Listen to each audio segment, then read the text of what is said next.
I'm really passionate about savoring life, and here's why. Isabel could have been alive 1,000 years ago, or 1,000 years from now, but what are the chances that in all of time, all of space humanity, she was alive with us, right?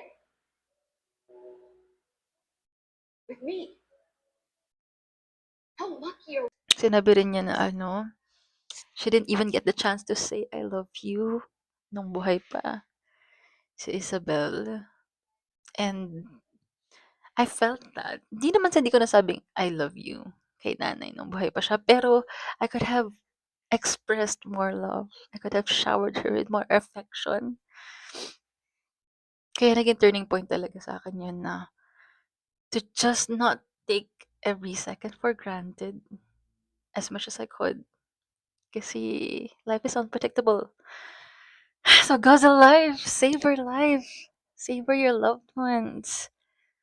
Sobrang normal na lang na andyan sila sa atin until wala na. So, yeah, this is your reminder. Oh my God. Ang dami ko iniyak sa movie na yun. Pero it's a really good film. Yun lang. You got this. And save your life. Give people their flowers while they're still here. Okay? Tulog na ako. Na, mag-iyak talaga.